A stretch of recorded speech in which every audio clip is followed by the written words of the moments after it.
ഒരു രാത്രിയിൽ ഒരുമിച്ചുറങ്ങിയവർ അടുത്ത പ്രഭാതത്തിലെ സൂര്യരശ്മികളെയും അതിനേക്കാൾ വലിയ തെളിമയുള്ള സ്വപ്നങ്ങളും കണ്ട് ശാന്തമാർ ഉറങ്ങിയവർ അടുത്ത പ്രഭാതത്തിൽ ഒന്നും ബാക്കി വെച്ചിട്ടില്ലാത്ത ഒരു ഗ്രാമത്തിന്റെ മലവെള്ളപ്പാച്ചിലേക്ക് ഞെട്ടി ഉണരുകയായിരുന്നു. മലവെള്ളം കൊണ്ട് തുടച്ചു നീക്കപ്പെട്ട, അടയാളം പോലും ബാക്കി വെക്കാത്ത ഒരു വലിയ ദുരന്തം. നഷ്ടപ്പെട്ടവർ 291 എന്ന് ഇന്ന് മാധ്യമങ്ങൾ പറയുമ്പോൾ, തുടച്ചു നീക്കപ്പെട്ട ഭൂമി 638 ഹെക്ടർ എന്ന് സൈറാജി ഇവിടെ വായിച്ചു. മൊത്തം തകർക്കപ്പെട്ട കെട്ടിടങ്ങൾ 348. നഷ്ടം കൃഷിയിൽ നിന്ന് മാത്രം 21 കോടി. തേയില 200 ഹെക്ടർ, കാപ്പി, കുരുമുളക് ഇനങ്ങൾ മറ്റു വേറെയും. അങ്ങനെ ഒരു ഗ്രാമം പൂർണ്ണമായി മലവെള്ളപ്പാച്ചിലിൽ തുടച്ചു നീക്കപ്പെട്ടതിന്റെ കേരളം സ്തംഭിച്ചു നിൽക്കുന്ന ഒരവസ്ഥ. കേരളത്തിന്റെ ഭൂപടത്തിൽ മായാത്ത മുറിവായി രേഖപ്പെടുത്തുന്ന ഈ ഒരു ചിത്രം മലയാളികളെ എന്നും വേട്ടയാടിക്കൊണ്ടിരിക്കും എന്ന് സൂചിപ്പിച്ചുകൊണ്ട് ഞങ്ങൾ തുടരുന്നു ITN വാർത്തകൾ. അടുത്തതായി ജനയുഗം പത്രമാണ്. ഹസൻ കോയ മാഷിലേക്ക്. Thank you Manoji. തിരിച്ചു പിടിക്കാൻ എന്നാണ് ഇന്നത്തെ ജനയുഗം തലക്കെട്ട്. മരണം 296, ഇനിയും കണ്ടെത്താൻ 240 പേർ. 98 പേരെ തിരിച്ചറിഞ്ഞു, 92 പേർ ചികിത്സയിൽ. പുഞ്ചിരിമട്ടത്തെത്തിയത് 3-ാം നാൾ. ബെയിലി പാലം പൂർത്തിയായി.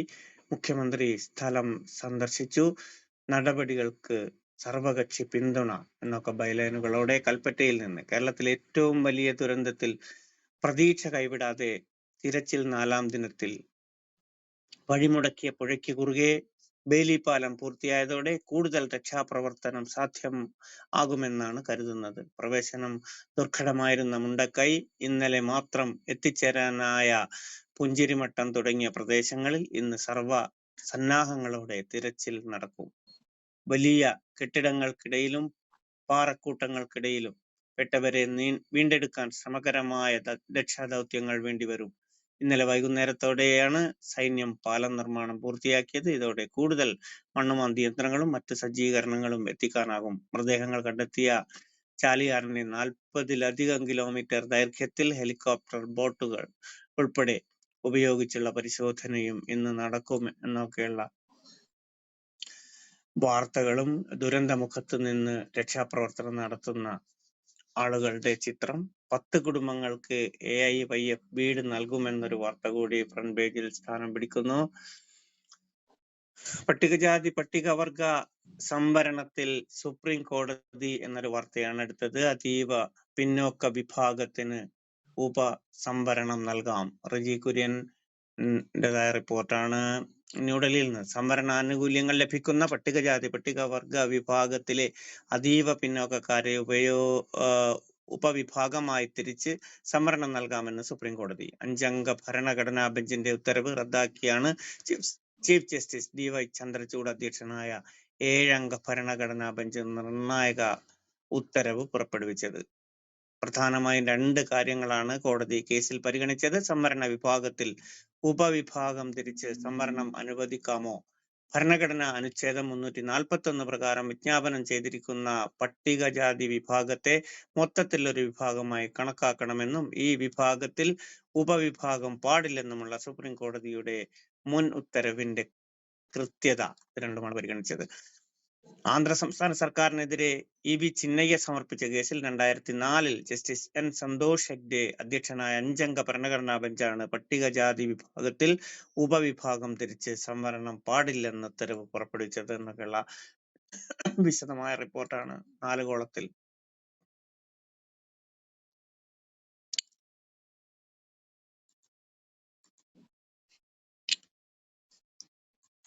ഇത്രയും വാർത്തകളാണ് ഇന്ന് ഫ്രണ്ട് പേജിൽ നൽകിയിരിക്കുന്നത്. അടുത്ത പേജിലേക്ക് ഒരുമിച്ച് നിൽക്കും, തരണം ചെയ്യും എന്ന ഒരു വാർത്ത കൽപ്പറ്റയിൽ നിന്ന് വരുന്നു.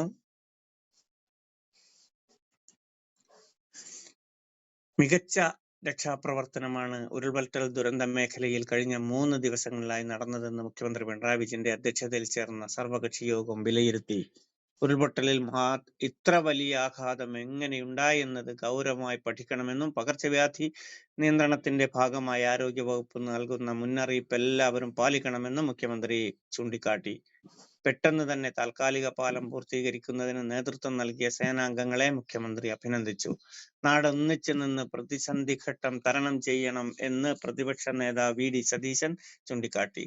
സർക്കാരിന് പ്രതിപക്ഷത്തിന്റെ പൂർണ്ണ പിന്തുണയുണ്ട്. കാണാതായവരെ കണ്ടെത്തണം. കാലാവസ്ഥാ വിഷയത്തിൽ കുസാറ്റിന്റെ വൈദഗ്ധ്യം കൂടി പ്രയോജനപ്പെടുത്തണം. സമയബന്ധിതമായി ലക്ഷ്യത്തോടെ വേണം പുനരധിവാസം നടപ്പാക്കാനെന്ന് പ്രതിപക്ഷ ഉപനേതാവ് പി.കെ. കുഞ്ഞാലിക്കുട്ടി പറഞ്ഞു. സർക്കാരിന്റെ പ്രവർത്തനം ശ്ലാഘനീയമാണെന്ന് പി. സന്തോഷ് കുമാർ MP പറഞ്ഞു. മരിച്ച അന്യ സംസ്ഥാനക്കാരുടെ കണക്ക് കൃത്യമായി കണ്ടെത്തണം. എല്ലാ MP-മാരുടെയും ഫണ്ട് പുനരധിവാസ പ്രവർത്തനത്തിന് ഉപയോഗിക്കാവുന്നതാണെന്നും അദ്ദേഹം പറഞ്ഞു എന്നൊക്കെയുള്ള വിശദമായ വാർത്ത ദുരന്തഭൂമിയുടെ ചിത്രസഹിതം. വീണ്ടും ചിത്രമാണ് ദുരന്തഭൂമിയുടെ തന്നെ. 4 കോടിയുടെ സഹായം പ്രഖ്യാപിച്ച് ആസ്റ്റർ DM ഹെൽത്ത് കെയർ എന്നൊരു വാർത്ത കോഴിക്കോട് നിന്ന്. കേരളം കണ്ട ഏറ്റവും വലിയ ഉരുൾപൊട്ടൽ ദുരന്തത്തിൽ വിറങ്ങലിച്ചു നിൽക്കുന്ന വയനാട്ടിലെ ജനങ്ങൾക്ക് സഹായഹസ്തവുമായി ആസ്റ്റർ DM ഹെൽത്ത് കെയർ. ദുരന്തമുഖത്ത് പരിക്കേറ്റവർക്ക് അടിയന്തര ചികിത്സ നൽകുന്നതിന് പുറമെ 4 കോടി രൂപയുടെ സഹായധനവും പ്രഖ്യാപിച്ചിട്ടുണ്ട്. ഇതിൽ 1.5 കോടി രൂപ മുഖ്യമന്ത്രിയുടെ ദുരിതാശ്വാസ നിധിയിലേക്ക് നേരിട്ട് നൽകും. കൂടാതെ വീടുകൾ നഷ്ടമായി ക്യാമ്പുകളിൽ കഴിയുന്നവരുടെ പുനരധിവാസത്തിന് 2.5 കോടി രൂപയും ചെലവഴിക്കും. വയനാട്ടിലെ ഡോക്ടർ മൂപ്പൻസ് മെഡിക്കൽ കോളേജിലെ കോളേജിൽ ദുരന്തത്തിലകപ്പെട്ട നിരവധി ആളുകൾ ചികിത്സയിലുണ്ട്. ഇവർക്കെല്ലാം ചികിത്സയും മറ്റ് വൈദ്യസഹായങ്ങളും സൗജന്യമായിരിക്കുമെന്ന് ആശുപത്രി ചെയർമാനും Aster DM health care managing ഡയറക്ടറുമായ ഡോക്ടർ ആസാദ് മൂപ്പൻ പറഞ്ഞു എന്നൊക്കെയുള്ള വിശദമായ വാർത്തയാണ്.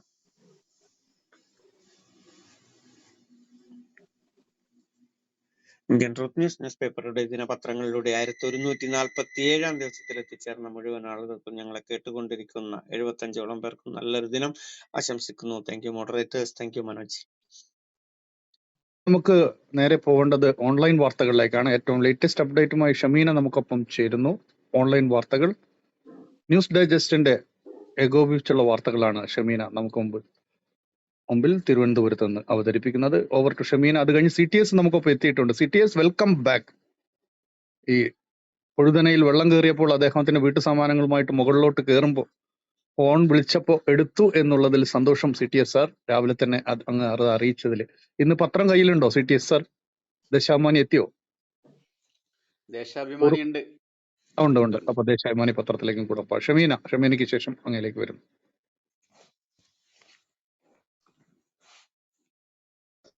Thank you Manoji. നമസ്കാരം. ഓൺലൈൻ വാർത്തകളിലേക്ക് സ്വാഗതം. വാർത്തകൾ വായിക്കുന്നത് ഷമീന. ഇപ്പോൾ സമയം 7 മണി കഴിഞ്ഞ് 57 മിനിറ്റ്. ഹിമാചൽ പ്രദേശിൽ മേഘവിസ്ഫോടനത്തെ തുടർന്നുണ്ടായ കനത്ത മഴയിൽ മലാനയിലെ പണ്ടോഹ് ഡാം തകർന്നു. പാർവതി നദിയിലെ ഡാം തകർന്നതോടെ പരിസര പ്രദേശങ്ങളിലെല്ലാം വെള്ളം കയറി. തീരങ്ങളിൽ താമസിക്കുന്നവർ എത്രയും വേഗം ഒഴിയണമെന്ന് അധികൃതർ മുന്നറിയിപ്പ് നൽകി. ഇടതടവില്ലാതെ പെയ്യുന്ന മഴയിൽ ഹിമാചൽ പ്രദേശിൽ വ്യാപകമായ നാശനഷ്ടം റിപ്പോർട്ട് ചെയ്തു. നീറ്റ് ചോദ്യപേപ്പർ ചോർച്ച കേസിൽ 13 പേരെ പ്രതികളാക്കി CBI ആദ്യ കുറ്റപത്രം സമർപ്പിച്ചു. നിതീഷ് കുമാറാണ് 1-ാം പ്രതി. കേസിൽ അന്വേഷണം തുടരും. 58 ഇടങ്ങളിൽ പരിശോധന നടത്തി. അറസ്റ്റിലായ മറ്റ് പ്രതികൾക്കെതിരെ അനുബന്ധ കുറ്റപത്രം സമർപ്പിക്കുമെന്നും CBI അറിയിച്ചു. ഇതുവരെ 40 പേരെയാണ് കേസിൽ CBI അറസ്റ്റ് ചെയ്തത്.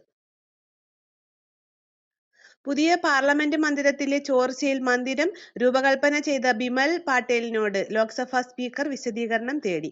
കഴിഞ്ഞ ദിവസത്തെ മഴയിൽ പാർലമെന്റ് ലോബിയിലുണ്ടായ ചോർച്ച വലിയ ചർച്ചയായിരുന്നു. വിഷയം സഭയിൽ ഉന്നയിക്കുമെന്ന നിലപാടിലാണ് പ്രതിപക്ഷം. 2600 കോടി രൂപ ചെലവിൽ നിർമ്മിച്ച മന്ദിരം 150 കൊല്ലമെങ്കിലും നിലനിൽക്കുമെന്നായിരുന്നു അവകാശവാദം. അതേസമയം ചോർച്ചയ്ക്കിടയാക്കിയ സാങ്കേതിക പ്രശ്നം പരിഹരിച്ചെന്നാണ് ലോക്സഭാ സെക്രട്ടേറിയറ്റ് നൽകിയ വിശദീകരണം.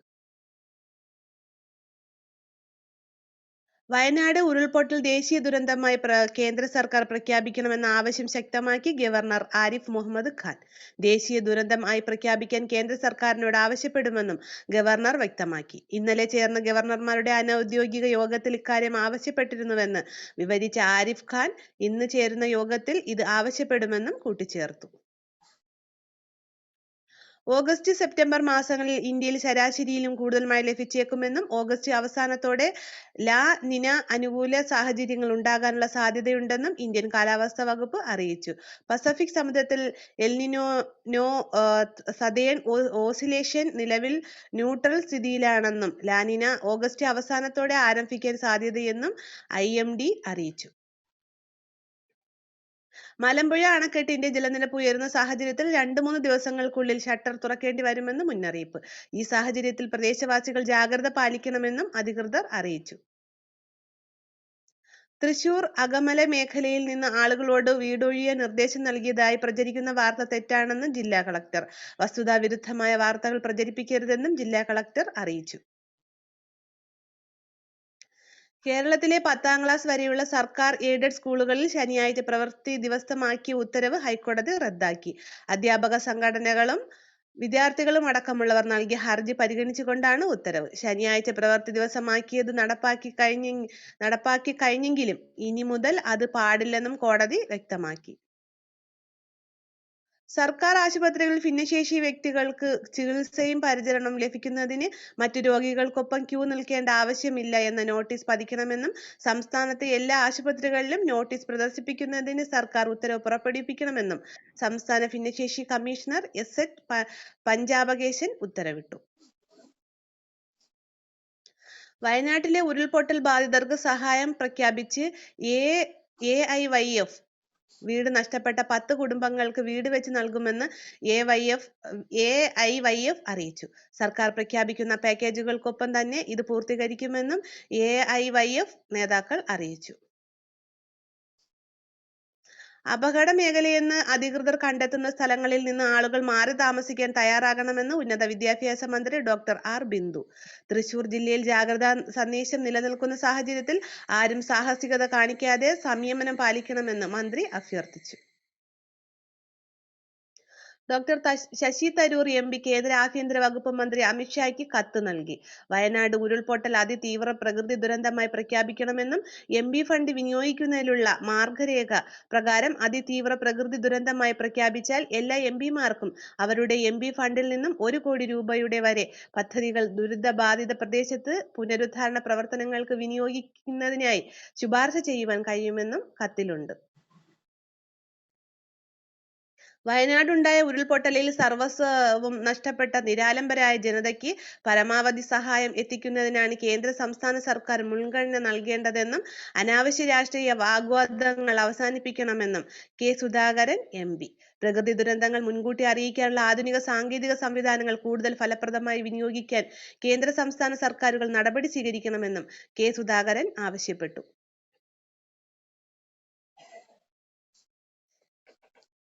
വയനാട്ടിലെ ദുരന്ത പശ്ചാത്തലത്തിൽ മുഖ്യമന്ത്രിയുടെ ദുരിതാശ്വാസ നിധിയിലേക്ക് സംഭാവന ചെയ്യണമെന്ന അഭ്യർത്ഥനയ്ക്കെതിരെ പ്രചാരണം നടത്തിയതിന് സംസ്ഥാന വ്യാപകമായി 14 FIR രജിസ്റ്റർ ചെയ്തു. ഇത്തരത്തിലുള്ള 194 പോസ്റ്റുകൾ സാമൂഹ്യ മാധ്യമങ്ങളിൽ കണ്ടെത്തുകയും അവ നീക്കം ചെയ്യുന്നതിന് സാമൂഹ്യ മാധ്യമങ്ങൾക്ക് നിയമപ്രകാരമുള്ള നോട്ടീസ് നൽകുകയും ചെയ്തു. പ്രതിപക്ഷ നേതാവ് VD സതീശന്റെ പേരിൽ വ്യാജ വാർത്ത സൃഷ്ടിക്കുകയും അത് പ്രചരിപ്പിക്കുകയും ചെയ്തവർക്കെതിരെ അടിയന്തരമായി നിയമ നടപടി സ്വീകരിക്കണമെന്ന് ആവശ്യപ്പെട്ട് പ്രതിപക്ഷ നേതാവിന്റെ പ്രൈവറ്റ് സെക്രട്ടറി സംസ്ഥാന പോലീസ് മേധാവിക്ക് പരാതി നൽകി. വയനാട് ദുരന്തത്തിന്റെ പശ്ചാത്തലത്തിൽ മുഖ്യമന്ത്രിയുടെ ദുരിതാശ്വാസ നിധിയിലേക്ക് ആരും പണം നൽകരുതെന്ന് പ്രതിപക്ഷ നേതാവ് ആഹ്വാനം ചെയ്തെന്ന തരത്തിലാണ് സാമൂഹ്യ മാധ്യമങ്ങളിൽ വ്യാജ പ്രചരണം. വയനാട് ദുരന്തത്തിന്റെ പശ്ചാത്തലത്തിൽ നെഹ്റു ട്രോഫി വള്ളംകളി മാറ്റിവെച്ചു. സർക്കാർ നിർദ്ദേശപ്രകാരമാണ് തീരുമാനം. വള്ളംകളി സെപ്റ്റംബറിൽ നടത്താനാണ് തീരുമാനം. എന്ന് നടത്തണമെന്ന കാര്യത്തിൽ അന്തിമ തീരുമാനം ജില്ലാ കളക്ടറുടെ അധ്യക്ഷതയിൽ ചേർന്ന യോഗത്തിന് ശേഷമുണ്ടാകും. സംസ്ഥാനത്ത് ഇന്ന് ഒരു ജില്ലയിലും റെഡ് അലർട്ടും ഓറഞ്ച് അലർട്ടും ഇല്ല. എന്നാൽ ഇന്ന് 5 ജില്ലകളിൽ യെല്ലോ അലർട്ട് പ്രഖ്യാപിച്ചിട്ടുണ്ട്. മലപ്പുറം, കോഴിക്കോട്, വയനാട്, കണ്ണൂർ, കാസർഗോഡ് ജില്ലകളിലാണ് ഇന്ന് യെല്ലോ അലർട്ട് പ്രഖ്യാപിച്ചിരിക്കുന്നത്. കാലവർഷക്കെടുതിയുടെ ഭാഗമായി വയനാട് ജില്ലയിൽ ആരംഭിച്ച 91 ദുരിതാശ്വാസ ക്യാമ്പുകളിലായി 9328 പേരെ മാറ്റി താമസിപ്പിച്ചു. ചൂരൽമല ദുരന്തത്തിന്റെ പശ്ചാത്തലത്തിൽ ആരംഭിച്ച 9 ക്യാമ്പുകൾ ഉൾപ്പെടെയാണിത്. 2704 കുടുംബങ്ങളിലെ 3393 പുരുഷന്മാരും 3824 സ്ത്രീകളും 2090 കുട്ടികളും 21 ഗർഭിണികളുമാണ് വിവിധ ക്യാമ്പുകളിൽ കഴിയുന്നത്. മേപ്പാടി ചൂരൽമല ദുരന്തത്തിന്റെ പശ്ചാത്തലത്തിൽ ആരംഭിച്ച 9 ദുരിതാശ്വാസ ക്യാമ്പുകളിലായി 578 കുടുംബങ്ങളിലെ 2328 പേരെ മാറ്റി താമസിപ്പിച്ചു. വയനാട് ദുരന്തഭൂമിയിലെ അവകാശികളില്ലാത്ത മൃതദേഹങ്ങൾ സംസ്കരിക്കാൻ പ്രോട്ടോകോൾ തയ്യാറായിട്ടുണ്ടെന്ന് പ്രത്യേക ഉദ്യോഗസ്ഥൻ ശ്രീറാം സാംബശിവ റാവു. അറിയപ്പെടാത്ത മൃതദേഹങ്ങൾ സംസ്കരിക്കുന്ന കാര്യം അതാത് ഗ്രാമപഞ്ചായത്തുകൾ തീരുമാനിക്കുമെന്നും അതോടൊപ്പം ഉരുൾപൊട്ടൽ ഇത്ര ആഘാതം എങ്ങനെ ഉണ്ടാക്കി എന്നത് ഗൗരവമായി പഠിക്കണമെന്ന് മുഖ്യമന്ത്രി പിണറായി വിജയനും ചൂണ്ടിക്കാട്ടി. മുണ്ടക്കൈ അട്ടമല ഭാഗങ്ങളിൽ ഇനി ആരും ജീവനോടെ കുടുങ്ങിക്കിടക്കാനുള്ള സാധ്യതയില്ലെന്ന് Kerala Karnataka sub area general officer commanding major general VT Mathew അറിയിച്ചു. മൃതദേഹങ്ങളാണ് ഇനി കണ്ടെടുക്കാനുള്ളത്. മൃതദേഹ അവശിഷ്ടങ്ങളുടെ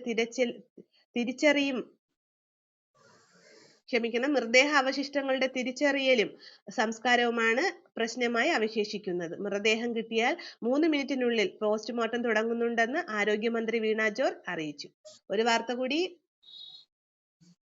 വയനാട്ടിലെ ഉരുൾപൊട്ടലിനെ തുടർന്ന് 3 ദിവസങ്ങളിലായി നടത്തിയ രക്ഷാപ്രവർത്തനങ്ങളിൽ ജീവനോടെയുള്ള എല്ലാവരെയും രക്ഷപ്പെടുത്താൻ കഴിഞ്ഞതായി മുഖ്യമന്ത്രി പിണറായി വിജയന്റെ അധ്യക്ഷതയിൽ ചേർന്ന ഉദ്യോഗസ്ഥതല യോഗം വിലയിരുത്തി. ദുരന്ത ഭൂമിയിൽ നിന്ന് 29 കുട്ടികളെ കാണാതായതായി DDE യോഗത്തിൽ അറിയിച്ചു. ഇതോടുകൂടി എന്റെ വാർത്താവായന ഇവിടെ പൂർണ്ണമാവുകയാണ്. എന്റെ വാർത്താവായന കേൾക്കുന്ന എല്ലാ പ്രിയപ്പെട്ടവർക്കും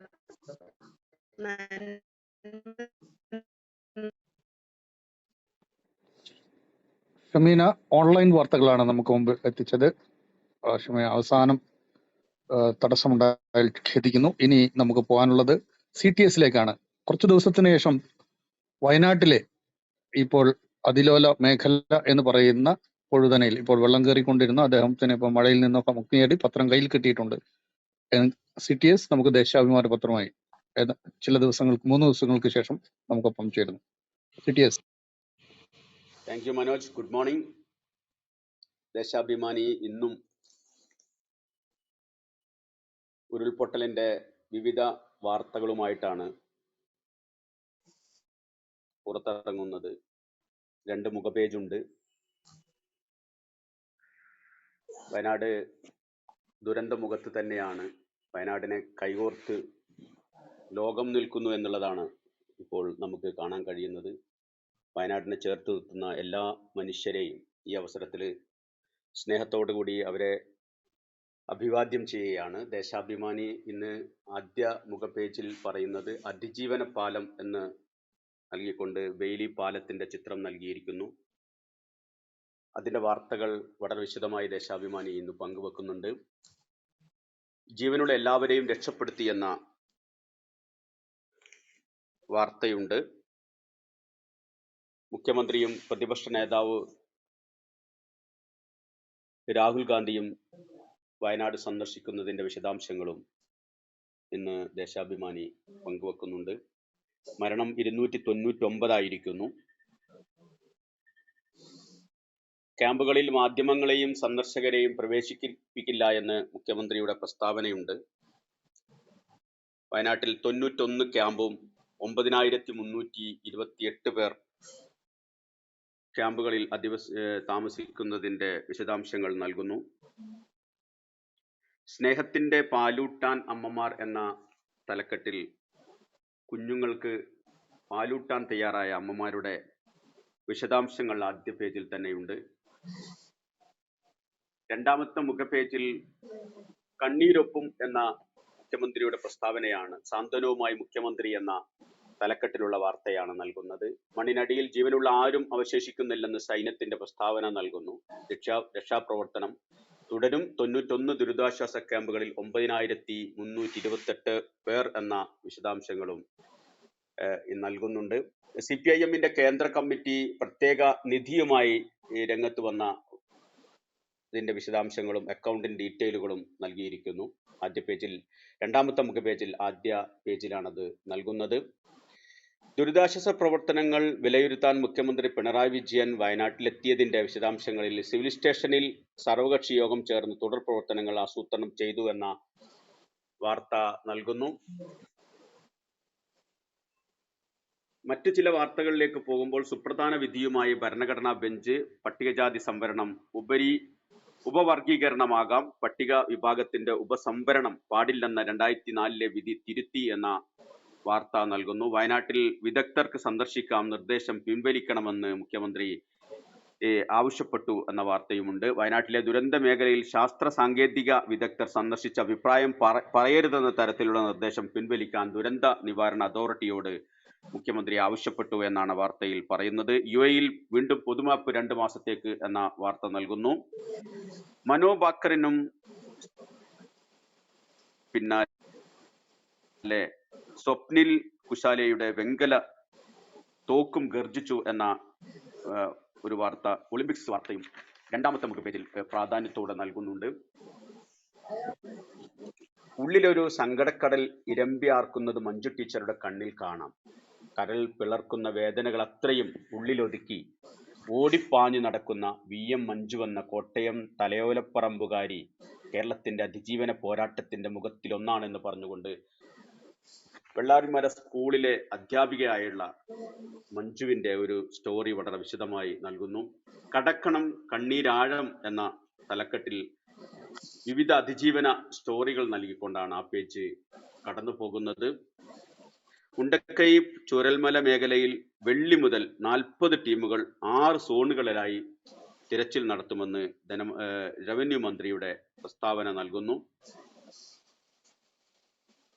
വായിക്കാൻ കഴിയാത്ത അത്ര മനോവിഷമം ഉണ്ടാക്കുന്ന ഒട്ടനേകം സ്റ്റോറികളുമായിട്ടാണ് ദേശാഭിമാനി വയനാട് പേജും മറ്റു പൊതു പേജുകളും ഒക്കെ തന്നെ ഇന്ന് കൈകാര്യം ചെയ്യുന്നത്. അതിന്റെ വിശദാംശങ്ങളിലേക്ക് കടക്കുന്നില്ല.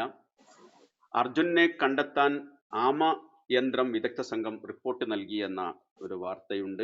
മുല്ലപ്പെരിയാർ 131.15 അടിയായി. ഇടുക്കി ജലനിരപ്പിൽ 2 അടിയോളം വർധനയുണ്ടായി എന്ന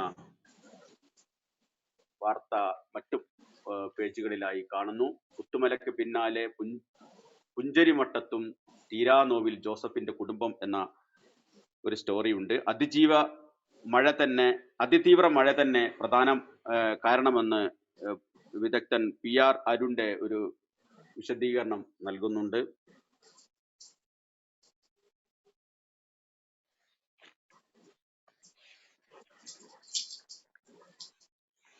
ദേശാഭിമാനിയുടെ എഡിറ്റോറിയൽ പേജിൽ നിന്ന് സാന്ത്വനത്തിന്റെ കുട നിവർത്തി എന്ന് പറഞ്ഞുകൊണ്ടുള്ള വിശദമായ ഒരു വാർത്തയാണ് നൽകുന്നത്. മരണവും ദുരന്തവും ഒരുപോലെ പെയ്ത കണ്ണീർ മഴയിലേക്ക് സാന്ത്വനത്തിന്റെ കുട നിവർത്തി മുഖ്യമന്ത്രി പിണറായി വിജയൻ എത്തി. തുടച്ചു മാറ്റിയ ദേശത്തെ വിലാസം നഷ്ടമായവർക്ക് വലിയൊരു മേൽവിലാസമായി അവരെ ചേർത്തണച്ചു. ഉരുൾ തകർത്തെറിഞ്ഞ ചൂരൽമലയുടെ മണ്ണിലിറങ്ങി ഒലിച്ചുപോയ നാടിനെ നോക്കിക്കണ്ടു. നാടിനെ 2ആയി പിളർത്തിയ മരണപ്പുഴക്ക് കുറുകെ അതിജീവനപ്പാലം തീർത്ത സേനാംഗങ്ങളെ അഭിവാദ്യം ചെയ്തു. വേദനയിൽ വീണു പോകില്ലെന്ന നിശ്ചയദാർഢ്യം കണ്ണിൽ ദുരിതാശ്വാസ ക്യാമ്പിലെത്തി കരുതലിന്റെ ക്യാപ്റ്റനായി എന്ന് പറഞ്ഞുകൊണ്ട് മുഖ്യമന്ത്രിയുടെ സന്ദർശനത്തെക്കുറിച്ചുള്ള വിശദാംശങ്ങൾ നൽകുന്നു. കുട്ടികളുടെ പഠനം ഉറപ്പാക്കുമെന്ന് മുഖ്യമന്ത്രിയുടെ പ്രസ്താവനയുണ്ട്. സമാനതകളില്ലാത്ത രക്ഷാ പുനരധിവാസ പ്രവർത്തനങ്ങൾ ദുരന്തമുഖത്ത് 3 നാളും. വിപദ്ഘട്ടങ്ങളിൽ സ്തംഭിച്ചു നിൽക്കാതെ എങ്ങനെയാകണം സർക്കാർ പ്രവർത്തിക്കേണ്ടതെന്ന് ലോകത്തിനു മുന്നിൽ വയനാടിന്റെ സാക്ഷ്യം. അവശേഷിക്കുന്ന ഓരോ ജീവനും രക്ഷിക്കാൻ ഇടതടവില്ലാത്ത ഇടപെടലുകൾ. കാണാതായവർക്കായി ഭംഗീരഥ പ്രയത്നങ്ങൾ. കണ്ടെത്തുന്ന മൃതദേഹങ്ങൾ നിമിഷങ്ങൾ പോലും കാത്തിരിക്കാതെ പോസ്റ്റ്മോർട്ടം പൂർത്തിയാക്കുന്നു. തിരിച്ചറിയുന്നവ ബന്ധുക്കൾക്ക് കൈമാറുകയോ സംസ്കരിക്കുകയോ ചെയ്യുന്നു. രക്ഷപ്പെട്ടവർക്ക് ചികിത്സ, ക്യാമ്പിലുള്ളവർക്ക് വസ്ത്രം, ഭക്ഷണം, സൗകര്യങ്ങൾ. നേരിയ വിമർശനത്തിന് പോലും പഴുതില്ലാതെ ഏകോപനം. വ്യാഴാഴ്ച മുഖ്യമന്ത്രി പിണറായി വിജയന്റെ അധ്യക്ഷതയിൽ ചേർന്ന സർവകക്ഷി യോഗത്തിൽ 36 മണിക്കൂറിലേറെ നീണ്ട രക്ഷാ പുനരധിവാസ പ്രവർത്തനങ്ങളെ കുറിച്ച് ആർക്കും പരാതിയോ പരിഭവമോ ഇല്ല. പുതിയ നിർദ്ദേശം മുന്നോട്ട് വെച്ചതൊഴിച്ചാൽ കുറ്റപ്പെടുത്തലുകളില്ല. സർക്കാർ പ്രവർത്തനങ്ങൾക്ക് പൂർണ്ണ പിന്തുണയും സഹകരണവും വാഗ്ദാനം ചെയ്താണ് സർവകക്ഷി യോഗം പിരിഞ്ഞത് എന്ന വാർത്ത വളരെ വിശദമായി ഇന്ന് പങ്കുവെക്കുന്നുണ്ട്. ദൗത്യം തുടരും എന്ന ഒരു വിശദാംശവും ഇന്ന് ഉണ്ട്. മുഖപ്രസംഗത്തിൽ ഇന്ന് മുന്നോട്ട് വെച്ചിരിക്കുന്നത് ആവർത്തിക്കുന്ന ദുരന്തങ്ങൾ കാലാവസ്ഥാ മാറ്റത്തിന്റെ ഫലം എന്ന വിശദാംശങ്ങളാണ് ഇന്ന് മുഖപ്രസംഗത്തിലൂടെ മുന്നോട്ട് വെച്ചിരിക്കുന്നത്. എല്ലാവർക്കും നല്ലൊരു ദിവസമാവട്ടെ എന്ന് ആശംസിച്ചുകൊണ്ട് വയനാടിനെ ചേർത്ത് നിർത്തുന്ന എല്ലാവർക്കും സ്നേഹം മാത്രം എന്ന് പങ്കുവെച്ചുകൊണ്ട് ഞാൻ വയനാട്ടിൽ നിന്നും CTS ശംസുദ്ദീൻ. നന്ദി, നമസ്കാരം. Thank you.